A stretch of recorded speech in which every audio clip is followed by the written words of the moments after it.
Это еще Дима сегодня приехал с Рыбинска на обучение. 400 километров до меня.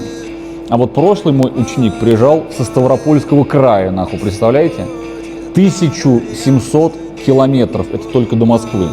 1700 километров до Москвы, 100 километров до Воскресенска на электричке, 15 километров на такси до съемной квартиры, снял квартиру. На следующий день 35 километров до моего цеха. День отучился, и потом точно такой же, сука, путь обратно. Вы представляете? Это страшный человек, нахуй.